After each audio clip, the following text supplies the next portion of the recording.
네, 같이 한번 합독할까요? 시작. 에녹이 하나님과 동행하더니 하나님이 그를 데려가심으로 세상에 있지 아니하였더라. 아멘.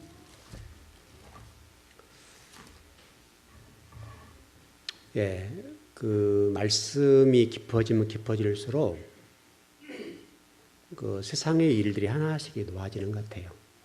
이렇게 포기가 되어진다고 할까요? 그냥 자연스럽게 내려놓으려고 하지 않는데 어느 날 보면 그게 내려져 있는. 어떻게 보면 그게 인생이 단순해지면서 하나님을 향한 뭐 사랑이랄까, 뭐 충성이랄까요, 믿음이랄까요, 이런 측면은 깊어지는 것 같아요. 어떤 세상에 크게 보였던 것들이 그냥 이렇게 안 보려고 그런 것이 아니라 아예 안 보여지는 상태. 쉽지가 않죠. 근데 말씀을 알고 성경을 공부하면 공부할수록 깊이 들어가면 들어갈수록 또 하나님을 알면 알수록 그런 것들이 의식 세계 속에서 이렇게 빠져나간다는 느낌이 있나요? 하나씩 빠져나가서 결국 그냥 하나님만 사랑하게 되고 결국 어떤 그 세상의 어떤 것들이 그냥 전혀 느낌이 없는 상태라고 할까요? 그냥 이렇게 그런 것들이 주어지는 것 같아요. 그러니까 예를 들어서 우리 이제 과일이 익으면 익을수록 맛이 있잖아요. 그리고 곡식은 연금을 연글수록 고개를 숙이는 것처럼 아마 그래서 제가 그 하나님 모세를 부르실 때 모세야 너 서 있는 땅은 거룩한 땅이니까 신발을 벗고 이렇게 나오잖아요. 이 신발을 벗으라는 말, 이력서를 내려놓아야 된다고 우리가 말씀 배웠는데 그 말이 그냥 우리가 어떤 공부적인 측면에서 어떤 지식적인 측면으로 이해가 되는 것이 아니라 깊어지면 깊을수록 진리가 깊어지고 신앙이 깊어지면 깊어질수록 하나님을 알면 알수록 그것이 더 생생하게 다가오는 것 같아요. 아, 모세가 이런 느낌이 있겠구나. 그동안에 모세인들 여러분 세상적인 것을 추구하지 않았을까요? 했겠죠. 어떤 세상적인 또 지도자로서의 그 지도적인 권위, 또 자기가 어떤 200만, 300만 원 정도 백성을 끌고 나올 만큼 지도자잖아요. 요즘 시대로 얘기하면 대통령과 같은 그런 역할인데 왜 그 권력이 맛이 없겠어요? 그런데 그럼에도 불구하고 이력서를 내려놓으라 말씀하시고 하나님을 딱 만나버렸잖아요. 이렇게 우리는 그냥 이래서 말씀을 통해서 듣는다든지 또 이런 만난 분도 계시지만 어떻든 그런 부분이 모세와 직접 대면한 상태는 아니잖아요. 그런 상태가 아니기 때문에 조금 다를 수 있는데 모세는 그냥 하나님 직접 대면해서 봤어요. 그리고 모세에게 강력하게 하나님이 그 역사가 임하면서 모세야 네가 가지고 있는 모든 걸 다 내려놔버려. 너의 이력서, 네가 추구하는 것들, 네가 욕심 부리는 것들 다 내려놓고 네 생각도 내려놔. 네 지식도 내려놔. 네 경험도 내려놔. 그리고 내가 너에게 물려주는 대로 너는 살아. 아마 그것이 여러분 얼마 정도 이해가 되고 느껴지는지 모르겠는데 제가 성경을 좀 공부하고 계속 공부하면서 그 모세가 그때 어떤 심정이었을 것이다. 어떤 자세로 하나님을 섬겼겠구나라고 하는 것은 느껴져요. 여러분의 그런 어떤 느껴짐이 있다면 좋겠는데 그러면서 이게 삶이 좀 정리가 되는 것 뭐냐면 그냥 크게 보였던 것들, 과거에는 좀 이렇게 대단하게 보였던 것들이 지금은 그냥 아무것도 아닌 그냥 이게 상태, 그 상태가 되는 것 같아요. 그리고 오직 말씀만, 하나님만 중요하다는 것이 절절히 느껴요. 어떻게 보면 이게 오늘 새벽 예배 그 말씀 드렸나요? 이게 인생이 단순화되어 가요. 단순화되고 너무나 이렇게 큰 것들이 없어지는 거예요. 오직 하나님을 만나는 하나님과 관계된 어떤 그런 것에만 관해서 그리고 또 교회 성도들이 기도 한마디를 하더라도 요즘 제가 기도하는 제목 가운데 어떤 성도를 위해 기도하는 제목이 뭐냐면 우리 성도들 가운데 이제 저 나름대로 우리 좀 이렇게 뭐랄까요, 교회 리더자로 세우고 싶은 분들이 있어요. 이렇게 몇 분 이렇게 좀 찍어놓고 기도를 하는데, 제가 바라는 만큼 못 따른 분도 있고, 또 제가 어떤 바라는 아직은 거기까지 안 왔기 때문도 있는 부분도 있고, 여러 가지 있는데, 이제 그런 분들을 위해서 제가 계속 기도하는 점이 뭐냐면, 하나님 빠른 속도로 저분들이 우리 교회 리더급이 되어서 하나님 나라를 세우는데 중추적 역할을 감당할 수 있도록 해주세요. 이 기도를 좀 상당히 좀 집중적으로 하는데, 상당히 좀 이제 우리 교회로 봐서는 상당히 큰 비전이고 또 중요하고, 또 우리 하나님 나라를 위해서도 상당히 중요한 제목이에요. 사람이 중요하니까요. 결국 하나님 나라는 어떤 것이 아니라 사람이잖아요. 결국 사람이 어떻게 준비되느냐에 따라서 우리 즐거운 교회 미래가 결정되고, 또 우리 즐거운 교회가 또 한국 교회에 어떤 선한 영향력을 끼친다면 한국 교회도 그런 영향을 끼칠 수가 있고, 그래서 우리 즐거운 교회 안에서 앞으로 한국을 대변할 만한 성도가 나올 수 있고 주의 종이 나올 수도 있죠. 충분히 가능하거든요. 그 가능성이 항상 열려 있는 거예요. 그러니까 우리 즐거운 교회가 그런 어떤 역량과 영향력인 측면에서 그런 성도가 되었으면 좋겠고, 또 그런 주의 종이 나왔으면 좋겠는데, 그것을 위해서 집중적으로 기도하면서 목사로서 기대가 있음과 동시에 좀 안타까움도 있잖아요. 제가 어떤 원하는 만큼 못 돌아주는 어떤 성도, 여러분들 열심히 따라오고 계시지만 목사의 그 기준치가 있지 않습니까? 하나님이 여러분과 저에 대한 기대치가 있는 것처럼 목사로서 여러분에 대한 기대치가 있기 때문에 이렇게 좀 속도를 붙여서 왔으면 좋겠다, 그런 생각을 가지고 여러분들 말씀 훈련하고 양육하는데, 거기에 못 따라오는데도 불구하고 그런데 어떤 지도자적인 또 리더급에 있는 그런 자질이 있는 성도, 좀만 다듬거나 좀만 훈련이 되면 가능하겠다 싶어서 기도를 하는 거죠. 여러분 모두가 그랬으면 좋겠습니다. 제가 여러분들의 어떤 그런 기대치, 아마 그게 뭐 저의 기대치겠습니까? 여러분을 향한 하나님의 기대치겠죠. 하나님 여러분들을 이렇게 보시고 우리 즐거운 교회의 그런 리더급에서 일할 수 있는 분들로 저에게 생각나게 하시고, 또 알게 하시고, 보게 하시고, 관찰하게 하시고, 계속 주시하게 하시고, 계속 주시한다고요. 저분이 어떻게 지금 변해가는가, 어떻게 신앙적인 또 인격적인 측면에서 또 지도자로서의 역량, 어떤 리더급에서의 여러 가지 갖춰야 될 것들에 관해서 자세하게 지금 이렇게 관찰하고 또 관찰하는 거예요. 한 주 전, 또 한 달 후 이분이 어떻게 변화되어 가고 있는가, 그럼 앞으로 이분이 어떻게 변화를 가져갈 것이냐, 1년 후에는 어떻게 변할 것이다, 이런 생각들을 가지고 본단 말이죠. 그런 측면에 보았을 때 여러분들 속에서 어떤 하나님의 그런 기대치라고 할까요? 또 어떤 주의 종을 향한, 주의 종 여러분들 향한 어떤 기대치라 할까요? 그런 것들이 조금 더 빠른 속도로 성숙되어 갈 수만 있다면 우리 즐거운 교회는 아마도 큰 일을 할 수 있지 않겠나 싶어요. 제가 어떤 목사님에게 오늘 지금 제가 한 30년을 전화를 한 통을 했는데요. 고향 후배인데 목사로서는 저보다 빨리 됐죠. 제가 신앙을 늦게 했으니까. 그래서 제 이름을 밝히고 전화를 드렸는데 전지를 몰랐나 봐요. 일단 그런 것 같아요, 느낌이. 전화를 건성으로 받은 것 같아요, 보니까. 요즘 워낙 전화 많이 오잖아요. 일단 생각하고. 근데 제가 어느 목사님 제 이름 됐거든요. 접니다. 그랬더니 예, 그래요? 하고는 좀 바빠서요. 이렇게 끊어버리더라고요.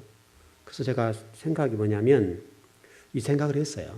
목사로서도 우리 교회를 보면서 제가 여러분들 일 중심의 성도가 되지 말라고 늘 말씀을 드리는데, 그분이 지금 아마도 뭔 일을 했는 것 같기는 해요.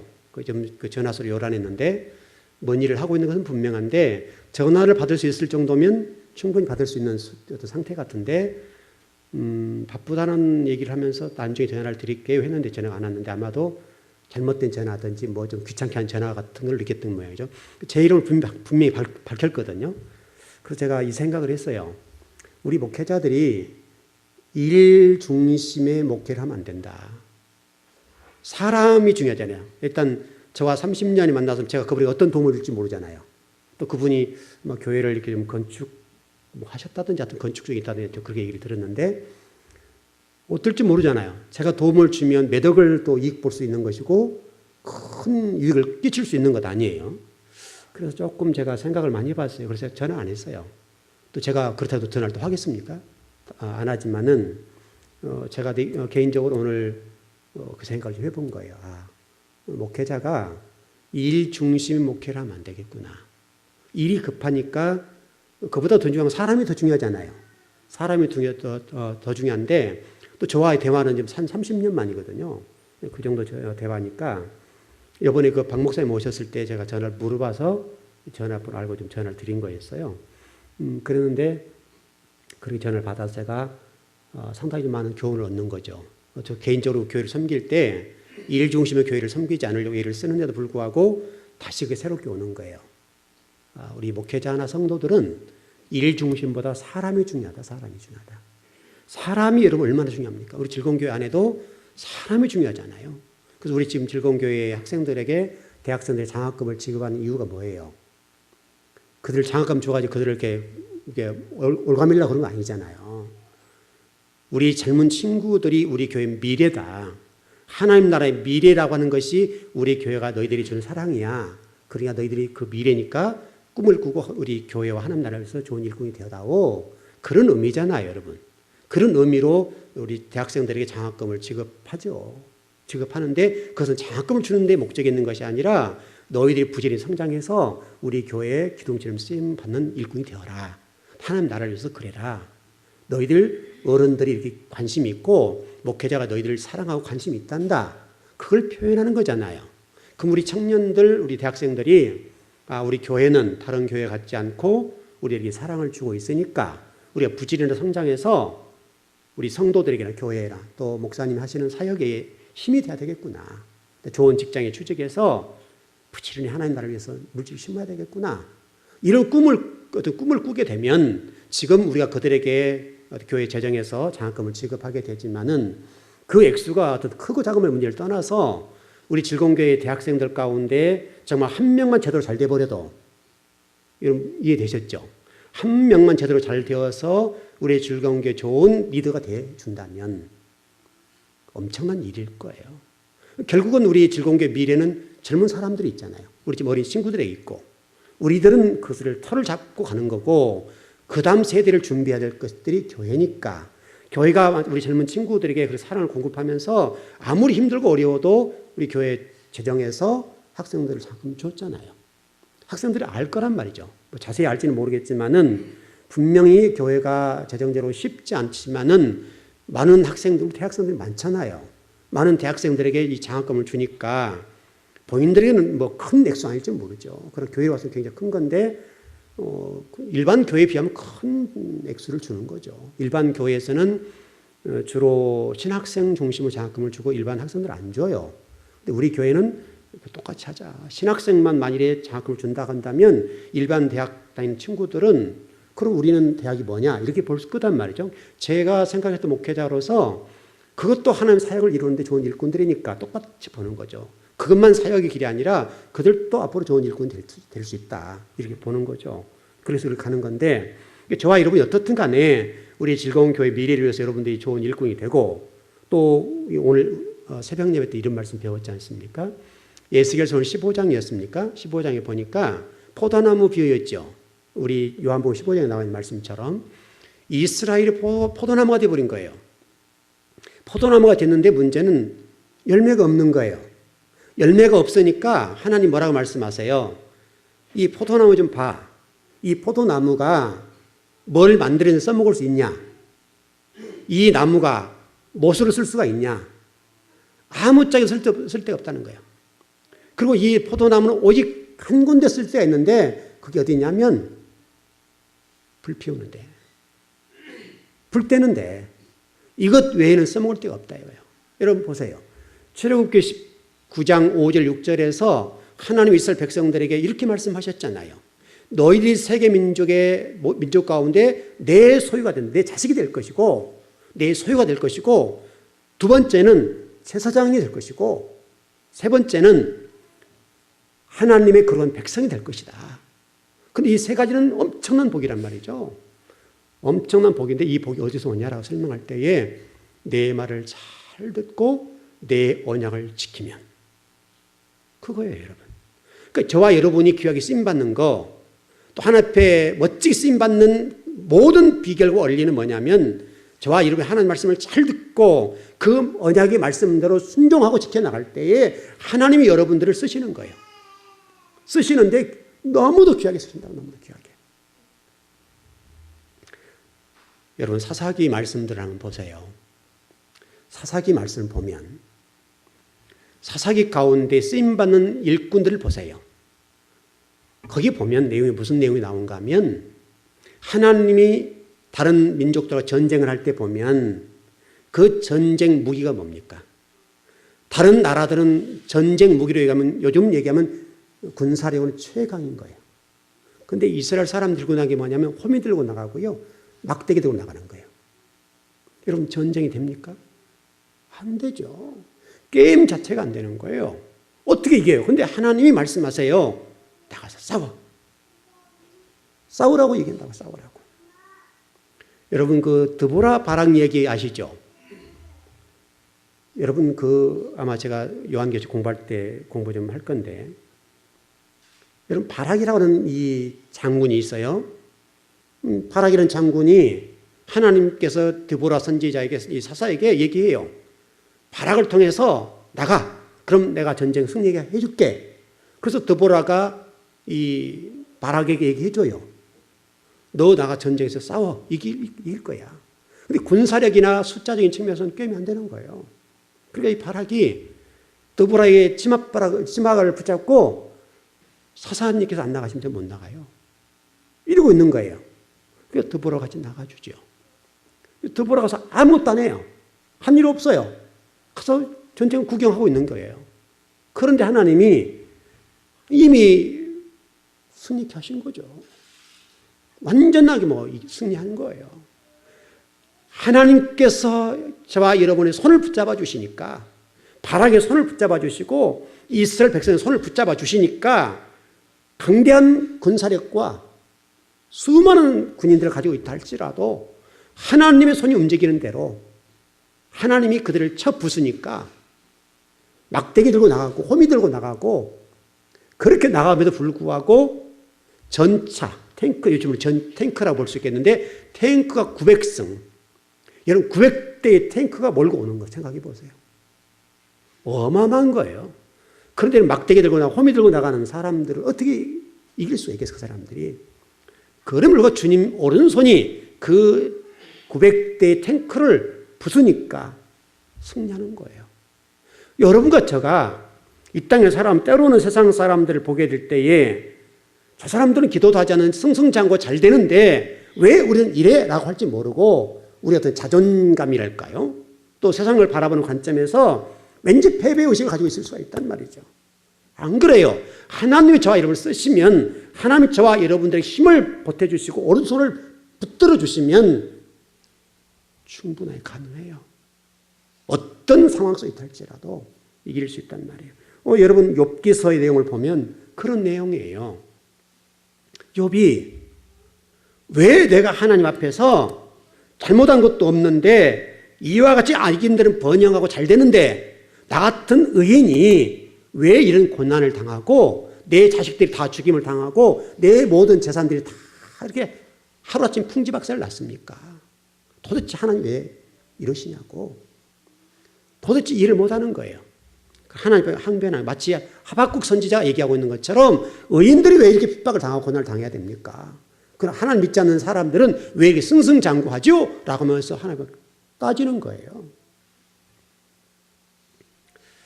욥이 하나님의 절대 주권을 믿지 못하고 어떤 현실적인 모순과 상황에 관해서 하나님의 공의에 대해서 의문을 품어요. 의문을 품는 거예요. 이 부분에 관해서 나중에 철저하게 회개를 하지만은 그러나 여러분과 제가 오늘 예배를 드리면서도 우리가 지금 신앙생활하고 있고 하나님께 기도하고 있고 말씀대로 살려고 애를 쓰고 있어도 불구하고 세상 사람은 기도 한마디 안 해도 승승장구하는데 하나님 왜 그러세요? 라고 얘기할 수가 있는 거죠. 그건 하나님의 절대적인 주권에 관한 욕과 같은 자세인 거예요. 여러분과 저에게 좀 멀리 보고 하나님이 하신 일을 좀 보자고요. 아마 이번 주에 우리 요한계시록 공부할 때 아마 그 말씀이 나올 것 같은데, 요한계시록 그런 말씀을 하세요. 이미 내가 승리했어. 이미 내가 승리해 놨어. 이해 안 되잖아요, 지금 이게. 내가 이미 깃발을 꽂았어. 들어가면 돼. 근데 이런 초대교회 성도들 그 한마디를 듣고 분투하면서 진리 말씀을 듣고 나갔다고요. 근데 우리는 지금 그것을 너무 아련하게 멀리 있는 말씀을 듣는 거예요. 하나님은 저와 여러분들에게 이미 승리해 놓으셨대요. 승리해 놓으셨어요, 진짜로. 우리가 그걸 피부로 좀 와닿질 않잖아요. 그래, 지금 우리가 하나님의 절대 주권과 하나님의 공의적인 입장을 바라볼 때 상당히 그 부분에 관해서 물음표를 던지고 보는 거예요. 우리가 하나님의 백성이라고 얘기하고 승리했다고 얘기하는데 도대체 이 물음표가 가시지 않는 거예요. 우리 영혼 속에서. 하박국 선지자가 얘기하고 있는 것처럼, 욥이 항변하고 있는 것처럼 하나님 그거 좀 해명해 달라고 얘기하고 있는데, 그래도 불구하고 우리가 풀리지 않는 거예요. 그렇지, 믿어야지 하면서도 속으로는 풀리지 않아요. 오히려 욥이 그러잖아요. 자신이 고난 당하는 것은 하나님의 어떤 절대 주권에 관해서 원망하면서 불평하면서 하나님 왜 그러시냐고, 도대체가. 그래서 여러분, 제가 일전에 이런 공부를 했었어요. 요셉은 비록 고난의 삶을 살았고 억울한 삶을 살았지만은 13년 동안 원망 불평 한마디 안 했어요. 하나님의 섭리를 바라보고, 우리가 오늘 제가 금방 이런 말씀드린 대로 하나님이 이 세상 통치자시고 주인이시고 창조주시고 이미 우리를 위해서 승리해 놓으셨다라는 걸 믿었기 때문에 아버지가 어떤 섭리가 있을 것이다. 이 믿음을 가지고 요셉은 걸어가는 거예요. 다른 사람 욕하든 말든 하나님의 분명한 섭리가 있다라고 하는 거예요. 원망 불평 안 해요. 감옥에 갇혀도 원망 불평 안 해요. 억울한 일 당해도 원망 불평 안 해요. 형제들에 의해서 구덩이에 던짐을 받아요. 미디안 상인들에 의해서 팔림을 당해요. 종이 되어버려요. 그래도 형제에 대해서 원망 불평하지 않아요. 하나님에 대해서 원망 불평하지 않아요. 이게 사람으로 살 일은 아니잖아요, 이게. 근데 욥은 그것이 전혀 안 느껴지는 거예요. 요셉은. 하나님 저와 여러분이 요구하는 신앙이 그거 아닐까요? 근데 욥은 자기가 당한 고난들을 똑같이 요셉과 같이 당하지만은 원망 불평하니까 그 삶 속에 어떤 일이 벌어져요. 이런 일들이 벌어지는 것들이죠. 여러분, 욥이 또 한 가지 하나님 앞에 죄를 짓는 부분이 뭐냐면, 나중에 다 회개를 하죠. 본인 스스로 행한 것들이 의롭다고 생각해요. 의롭다고. 자기 스스로 판단하는 거예요. 하나님의 공의의 잣대가 평가하는 것이 아니라 자기 스스로가 지금 의롭다고 생각하는 거예요. 이게 문제예요. 성도들 가운데도 본인은 신앙생활 잘하고 의롭다고 생각할 수가 있어요. 오늘 예배드린 여러분 가운데는 그런 분이 없었으면 좋겠어요. 여러분 스스로를, 내 스스로를 의롭다고 판단하고 내 행위가 항상 의롭다고 생각하는 그런 신앙인은 아니었으면 좋겠어요. 어떻게 보면 이것은 우리 스스로의 교만일 수도 있고요. 또 도덕적인 윤리적인 잣대 속에서 내 자신을 평가할 수가 있어요. 여러분, 하나님의 나라, 진리라고 하는 것은 도덕적인 문제가 아니고 윤리적인 문제가 아니에요. 여러분, 한국 교회가 조금 안타까운 게 뭐냐면 윤리와 도덕이 너무나 만연해요. 필요 없단 말이 아니에요. 자연스럽게 진리가 들어가고 말씀이 들어가고 신앙이 깊어지면 깊어질수록 도덕과 윤리가 살아나게 돼 있어요. 그러나 도덕과 윤리는 중심은 아니에요. 그게 이해되시는지 모르겠는데, 하나님께 저와 여러분들에게 도덕적으로 윤리적으로 삶을 살아서 여러분들의 성자를 기대하는 것 아니에요. 우리가 성자가 될 수가 없어요.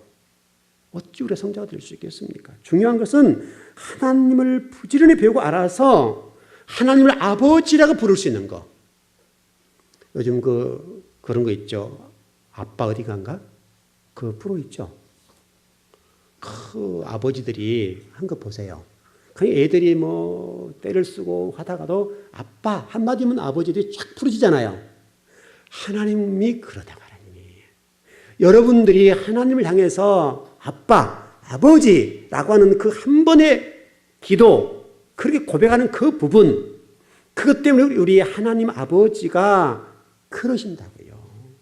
그것을 보여주기 위해서 우리가 부모를 준 거잖아요. 부모를 우리에게 주신 것은, 또 여러분이 부모가 된 것은 바로 아버지 마음을 알고 그 자식이 아버지를 부를 때 그 피로가, 여러분 그 밖에나 일가 해보신 분들 아시죠? 일을 해보시면 힘들잖아요. 지금 사회가 치열하기 때문에 힘들잖아요. 근데 가장들이 일을 하고 집에 들어오실 때 아이들이 아빠의 초인종소리를 들어보고 후다닥 튀어나가서 아빠 불러주면서 아빠에게 탁 안길 때 있죠. 안기면 그냥 아빠가 하고 누구 내 새끼 안기잖아요. 탁 안기는 순간에 그 모든 피로가 다 풀리면서 내가 이 자식들 위해서 더 열심히 살아야 되겠구나. 그런 결단하는 거 아니에요. 하나님이 똑같다고요. 여러분이 하나님에게 아빠하고 이게 안기는 그 순간에 여러분들이 미움이 있고 때로 하나 앞에 잘못한 것도 있겠지만은 하나님 아버지라고 하는 이름 한마디를 부를 때 하나님이 여러분의 모든 잘못과 이런 것들 다 잊어버리는 거예요. 그렇게 하기 위해서 여러분이 부모 역할도 하게 되고 자식된 역할도 하게 되는 거예요. 그것을 배우라는 거예요. 그걸 배우라고. 얼마 전에 어느 TV에 이런 분이 좀 출연을 하셨는데 이름이 마가 스님이에요. 마가 스님. 마태 마가 있죠. 마가 스님이에요. 그래서 이 사람이 왜 이름을 가졌나 했더만은 이분이 원래 신앙생활 한 분이에요. 신앙인이었어요. 근데 아버지가 얼마나 학대를 많이 했던지 도망 나왔어요. 그래가지고 자살을 시도했어요. 자살을 시도했는데 어디에 자살을 시도했는가 하면 산으로 올라갔어요. 산으로 올라가 자살을 시도했는데 약을 먹었겠죠. 근데 그 사람을 발견한 사람이 누군가 하면 스님이 발견했어요. 스님이 발견해가지고 살려줬어요. 그래가지고 마가라는 이름을 그대로 가져가서 스님이 됐어요. 그래서 어떤 자살을 하더라도 교회 근처에 와서 하는 게 좋겠다 싶었어요. 제가 그걸 보면서 그랬으면 교회에서 구원해줬을 거 아니냐 이거죠. 여러분 우리 교회도 겨울 같은데 아가씨들 같은 경우도 여기서 술 먹고 와서 오바이트하고 겨울 추울 때 들어 누워있던 애들 많이 있잖아요. 밖에 우리 골목에. 그래도 우리 교회에 와서 이렇게 좀 끼워서 보내기도 하고 그러는데 근데 그 이상 보이지 않죠. 그대로 창피해서 그런지 모르겠지만 근데 또 그런 사람이 그런 은혜를 알면 교회로 뛰어오면 좀 좋겠는데 그래서 살려줬는데 겨울이면 동사할 뻔하잖아요. 이렇게 그런 아가씨들 요즘 아가씨들 워낙 많으니까 또 사람들 이렇게 옆에 겨울에 이렇게 술 먹고 와서 들어 누워 있다가 아침에 와서 깨워서 교회에 좀 이렇게 있다 보내기도 하고 그러는 것 많은데 그런 분이 좀 은혜를 알면 교회에 얼마나 달려오면 좋겠어요. 근데 그분은 어떻든 그러다가 개종을 했어요. 개종을 해서 스님이 되셨는데 이름은 그대로 써요. 마가라 이름을 써요. 마가라 이름을. 그래서 그분을 보면서 참 여러 가지 생각을 많이 했어요. 이게 우리 신앙인들 가정이 참 잘해야 되겠고 또 설령 그 젊은 사람들에 관해서 참 잘해줘야 되겠구나. 또 자식들에 관해서도 마찬가지예요. 그분이 그 노 스님이 그를 살려줬다는 사실 때문에 그가 스님이 되셔가지고 아주 열심히 일을 하는 거예요. 근데 만일 그분이 교회에 와서 열심히 일을 했다면 얼마나 좋은 일꾼 될 수 있냐 이 말이죠. 아까운 분이죠. 그래서 좀 많이 아쉬워요. 저와 여러분 이런 것들 생각해 보면서 하루하루 삶들을 참 잘 살아야 돼요. 또 주변 사람들에게 지나간 사람이랄지 혹시 잘 사랑을 해주고 섬기는 이런 태도들이 상당히 중요하다 싶어요. 여러분 그 대기업 총수들을 보면 여러 가지 유형이 다른데 제가 일전에 설교할 때 이런 설교했죠. 제왕학 공부를 시킨다고 그랬는데 이 제왕학 공부를 시키면서 훈련을 시킬 때 어떤 대기업들은 자녀들을 밑바닥부터 시켜요. 그리고 다른 기업에 보내서 밑바닥부터 끌고 올라와요. 부모의 배려죠. 모든 걸 봐야 되고 알아야 된다는 거예요. 그래서 철저히 가서 고생을 시키는 거예요. 근데 만일에 이 자식이 자기 아버지가 총수임에도 불구하고 다른 회사의 말단직 또는 자기 회사의 말단직부터서 일을 시켜서 올라오게 한 그 아버지를 향해서 만일에 원망을 불평한다면 어떻게 되겠어요? 이 자식은 이미 걸렀죠. 아버지 마음은 어떤 마음이에요, 지금요? 이 자식을 잘 훈련시켜서 앞으로 이 기업을 물려줘야 되겠는데 그를 위한다면 장악력과 모든 것을 구석구석 알아야 되기 때문에 훈련시키는 거잖아요. 하나님이 저와 여러분에게 그렇게 하시는 분이세요. 여러분 그거 잊으면 안 돼요. 때로는 여러분 어떤 환경적인 어려움 때문에 하나님을 향해서 이렇게 할 수 있잖아요. 하나님 왜 그러세요? 하나님 내가 아버지를 섬기고 사랑하는데 하나님 왜 저에게 대접하세요? 저를 좀 끌어올려 주시든지 좀 이렇게 해 주셔야 되지 않나요? 라고는 생각이 있단 말이죠. 근데 우리 하나님 아버지의 생각은 더 큰 뜻을 가지고 계시고 꿈을 가지고 계시는 거예요. 잘 훈련시켜서 더 큰 그릇 만들어서 더 귀하고 존경이 쓰임받는 그런 원석과 같은 하나님의 사람을 만들고 싶은 거예요. 근데 만약에 마치 대기업에 그 자식을 보낸 것을 가지고 자식이 아버지를 욕하고 원망 불평한다고 한다면 어떻게 되겠냐 이거죠. 때로는 우리가 어떤 삶 속에서 고난을 당하고 어려운 일을 겪게 되면 하나님이 너무하신다.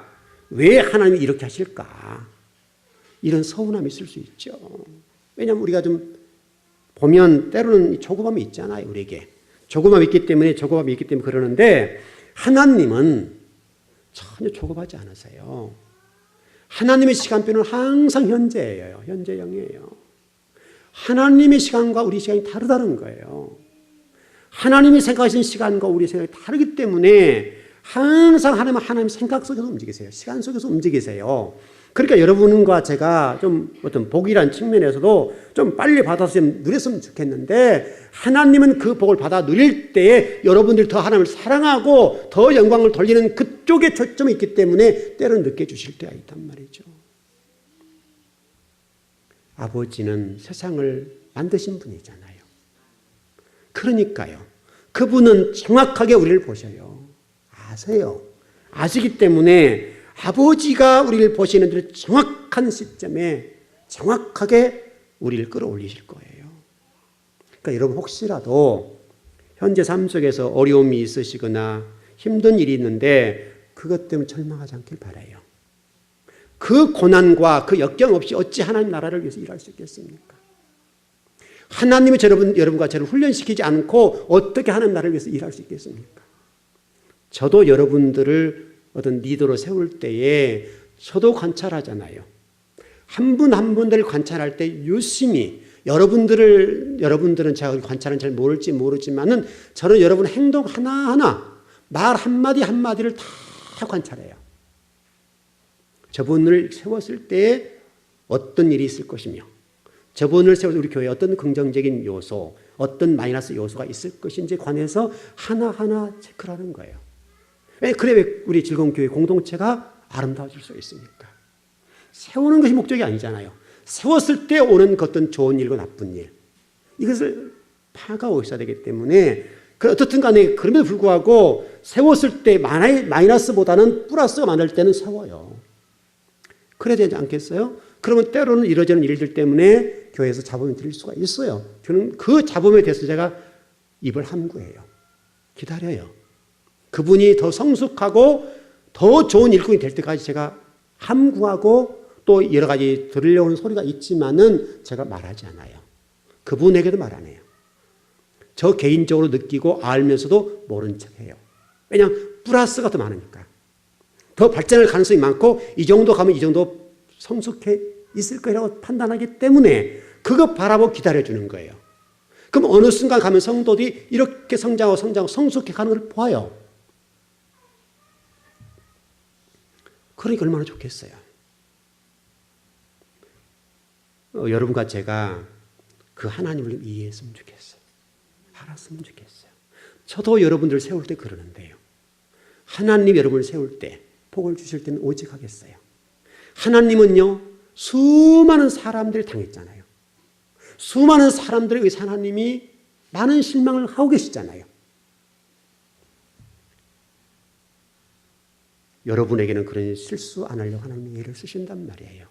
그러니까 여러분 혹시 좀 조급한 일이 있다 하더라도 조금 여러분의 기대치가 있고 이쯤 좀 이랬으면 좋겠다는 생각이 있을 수 있는데 때를 기다리세요. 그리고 여러분을 훈련시키세요. 하나님이 여러분을 쓰실 수 있도록 여러분이 속히 성숙하셔야 된다. 여러분이 성숙해지면 하나님의 시간표가 당겨져요. 하나님의 시간표를 당기도록 해야지 여러분이 그 자리에 있는 상태에서 주님 이렇게 해서는 안 된다 이 말이죠. 여러분 이해되셨죠?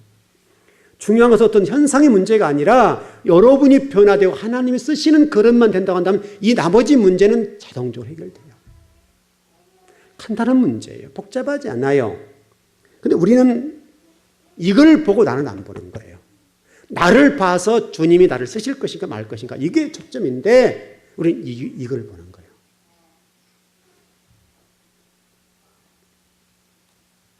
여러분의 기도가 주님 했을 때에 주님께서 감동하실 수 있을 만큼 그 정도는 되셔야 돼요. 여러분 제가 여러분들 수차례 설교를 했었습니다. 하나님 제가 사랑해요 라고 기도하고 고백했을 때 그럼 과연 하나님께서 우리가 고백한 그 고백에 관해서 어떤 반응을 보일까? 여러분 하나님 사랑해요 라고 하면 하나님이 그래 라고 하실지 모른다 생각할지 모르는데 하나님은요 그러지 않으세요. 우리가 사랑하는 이 고백이 입술에서 나올 수 있잖아요. 여기서 안 나오고 입술에서. 그래서 성경에 우리 그런 말씀이 있잖아요. 이사야서 선지자를 통해서 주님께서 인용한 말씀을 말씀하시기를 너희들이 입술로는 나를 존경하는데 너희들 마음은 멀어. 마음에서 나온 말이 아니야. 우리 사람들이 그런 얘기 입 서비스한 거 있죠. 집사님 사랑합니다. 입 서비스요. 목회자는 이걸 잘해야 되는데 저는 또 그걸 못해요. 여러분들이 듣기는 우리 목사님은 그냥 사랑도 없으시고 표현도 안 하시고 그럴지 모르지만 저는 그런 가식적인 서비스는 하고 싶지 않아요. 그냥 마음속에 그냥 좋아요. 성도를 한 분 한 분이 좋은 거예요. 그냥 표현을 못해요. 그래서 그런데 제가 목회자로서 지금 거의 20년을 이렇게 살아오는데 처음에 제가 담임했던 교회는 제 양들이 아니었잖아요. 그런데 교회를 개척하면서 느끼는 양의 개념이 달라요. 제가 청빙받아 갔던 교회 성도들과 여러분을 대하는 양에 대한 자세가 달라요. 여러분 한 분 한 분은 제 생명을 낳는 것처럼 낳는 거잖아요. 그러니 제가 여러분 사랑합니다 라고 말 안 해도 그건 사랑하는 거예요. 왜냐하면 여러분 한 분 한 분을 세우기까지 제가 여러분에게 드린 공이 얼마인데요. 그렇지 않아요? 여러분 한 분 한 분을 지금 여기 이 자리에 올라오기까지 공들인 시간, 제가 여러분을 수고한 시간이 얼마인데요. 여러분 자녀 키워보면 알잖아요. 적어도 여러분이 하나님을 향해서 주님 사랑해요 라고 고백했을 때 주님께서 그래 내가 알지 이 정도는요. 자 1절에 이런 말씀을 드렸었어요. 주님 제가 믿어요 하면 하나님이 그래 내가 알지 이렇게 생각한다는 말이죠. 우리는. 그런데 하나님은 그렇잖아요. 네 말을 내가 어떻게 믿어? 나는 네 말 못 믿어. 여러분 잊지 마십시오. 여러분이 입서비스를 하나님 앞에 하나님 믿어요. 주님 믿어요. 라고 하는 이 말이 여러분들은 그렇게 고백할지 모르지만 주님께서는 여러분의 그 고백을 확인하고 싶은 거예요. 믿습니다 라고 하는 이 부분에 관해서 주님께서 그냥 감동하실 것처럼 생각할지 모르지만 하나님은 그러지 않으세요. 그 믿습니다 라고 하는 그 말이 주님께서 계속 확인하시고 또 확인하시고 또 확인하시는데 그 확인이 끝날 때까지 보류하세요. 잊으면 안 돼요. 내가 주님 믿습니다 라고 하면 주님께서 여러분들을 하나님의 자식을 삼아주시고 모든 걸 끝날 걸 생각할지 모르지만 어찌 우리 이분을 믿어요. 여러분 잠언서나 전도서를 보세요. 새치혀를 어찌 믿냐고요. 새치혀를. 뒤집으면 끝나는데 뒤집으면 끝나는데. 혀는 뒤집으면 끝나잖아요. 제가 여러분에게 지나간 얘기를 했지만은 제가 목회자로 이렇게 살아가니까요. 또 뭐 저와 관련돼서 인맥이 많이 있잖아요. 지금 다 끊어버리고 사는데 많은 분들이 저에게 그런 얘기를 많이 하셨어요. 교회를 개척하거나 이렇게 하시면 제가 교회를 지어드릴게요. 그분들은 진실이었을지 몰라요. 그런데 어떻든 지금까지 제가 교회를 건축을 해보는데 또 교회를 개척을 2번 해봤는데 그분들 손에서 이룬 한 장이 온 적이 없어요. 제가 말하지도 않았고 말 안 했어요. 제가 이곳에 교회 한지 알아요. 다 알고 있어요. 근데 와본 적도 없어요. 또 제가 부르지도 않아요. 이런 올라오면 얼마나 올 수 있잖아요. 인터넷만 쳐보면 변주선 목사만 치면 다 나오잖아요. 인터넷 치면 제 이름만 딱 치고 변주선 목사하면 딱 나오잖아요. 다 나온단 말이죠. 찾아오려고 맘만 먹으면요. 다 찾아올 수 있어요. 근데 이런 립 서비스는 필요 없는 거예요. 하다못해 10,000원 주는 게 훨씬 나아요. 하나님을 위해서 단돈 10,000원이라 할지라도 그게 훨씬 좋은 거예요. 근데 건축을 해드리겠습니다. 하나님은 들으셨을 거 아니에요. 들으셨을 거예요. 그런데 그 고백들이 과연 하나님 어떻게 들으셨을까? 마치 그와 똑같은 거예요. 하나님께서 저와 여러분의 얘기를 들을 때에 주님 제가 사랑해요. 하나님 믿어요. 라고 하는 부분에 관해서 우리가 고백만 하면 하나님께서 그냥 환영해 주고 좋아할 것 같이 느낄지 모르지만 우리 주님은요. 워낙 많이 당하셨어요. 여러분 쉽게 여러분 아브라함을 보세요. 아브라함 믿음의 신앙 아니 믿음의 아버지죠. 우리 믿음의 아버지인데 믿음의 조상인 이 믿음의 아버지인 아브라함에 대해서도 하나님이 그를 평가하시고 보류하시고 어떤 마지막 그래라고 할 때까지 얼마나 걸렸어요. 성경의 창으로 얘기만 해도 12장에서 22장까지 가는 동안이 45년이 걸렸어요. 세월로 45년이 되어서 하나님이 아브라함에 관해서 그래 내가 이제 알겠어 이렇게 됐단 말이죠. 네가 이제야 나를 교회한 줄 알아. 이제야. 이제야라고 하는 단어 속에는 뭐냐면 이제 너를 믿어 그 말이잖아요. 이제는 너 믿겠다. 네가 정말 나를 사랑한 것을 내가 이제 믿어 라고 하는 말이잖아요. 여러분과 제가 하나님이 여러분을 믿었으면 좋겠어요. 정말 하나님 여러분을 믿으셔야 돼요. 그래서 여러분 한마디 기도, 주님이라고 한마디 속에 모든 게 포함될 수 있을 만큼의 기도의 힘. 이건 엄청난 기도의 힘이에요. 하나님, 주님이라고 하는 이 한마디 속에 모든 것이 들어가 있을 만큼 그 기도가 파워가 있어야 돼요.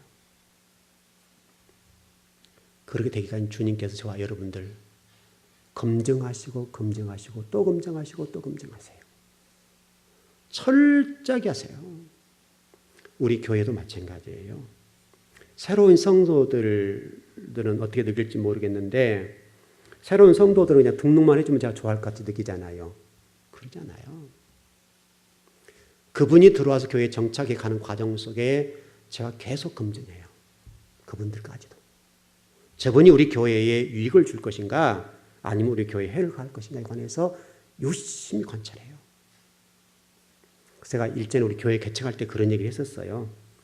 우리 교회 성도들은 면접을 봐서 뽑아야 된다. 면접. 사실 굉장히 아픈 얘기에 저로서는. 왜냐하면 성도들 때문에 워낙 당한 일이 많았기 때문에 그냥 아무나 우리 교회에 드리고 싶은 생각이 없었어요.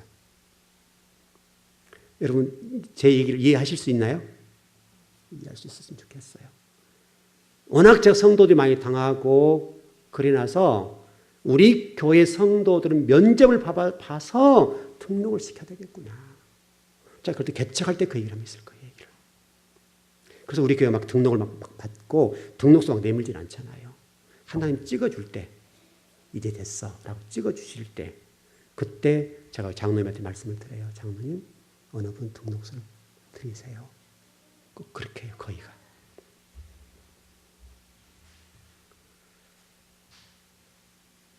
오늘 좀 말씀을 좀 정리해 볼까요? 오늘 우리가 창세기를 좀 계속 공부하는데 이 정도 삶을 살면 동행 아닐까요?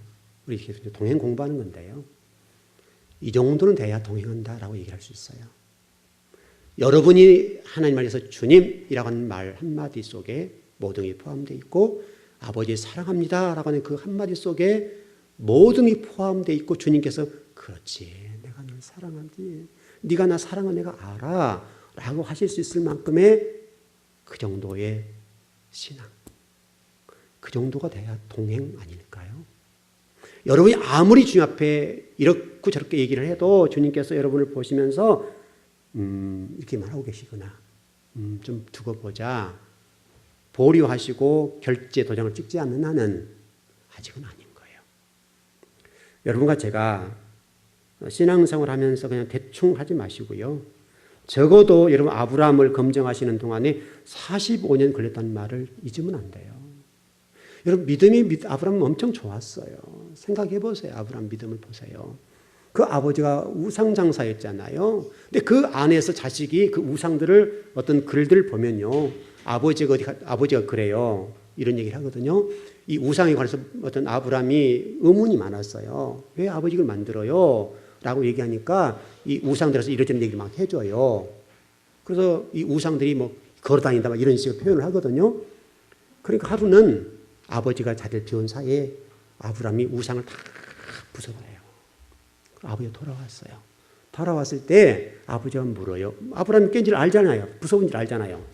그래서 네가 왜 부쉈어? 그러니까 하는 얘기가 아버지 저는 부순 적이 없고요. 지들끼리 싸워가지고 지들끼리 다 부숴버렸어요. 이렇게 얘기했단 말이죠. 지혜롭게 얘기를 한 거죠. 그래서 아버지가 아무 말 못해요. 그런 환경에서 하나님이 아브라함을 부르셨어요. 보통 신앙이 아니란 말이에요. 그 부른 과정부터서가 보통 사람이 범접한 사람이 아니에요. 대단한 사람이에요. 그럼에도 불구하고 하나님이 아브라함을 믿음의 조상을 삼기 위해서는 45년 동안 테스트를 하셨어요. 시험하셨어요. 테스트하시고 또 테스트하시고 시험하시고 계속 시험하셨어요. 합격할 때까지. 그게 모리아산에 독자 이삭을 드릴 그때 그게 합격인 거예요. 여러분 하나님은 그러신 분이세요. 여러분 하나님을 좀 너무나 안이하게 만만하게 보지 않길 바라요. 하나님은 정확하신 분이에요. 우리 모두 신앙이 그 정도 경제가 되어서 주님의 마음을 흡족하게 했고 여러분이 주님 한마디를 올렸을 때 우리 주님께서 여러분의 그 한마디를 들으시고 벗은 발로 뛰어나오시면서 여러분을 맞이해 주시고 여러분을 품어주실 수 있을 만큼 그리고 그분의 그 은혜와 사랑이 전달되어서 감동할 수 있을 만큼의 그 정도 경지, 그 정도 신앙이 되었으면 좋겠어요. 그 복을 여러분 꼭 받아들이길 바랍니다. 기도하겠습니다.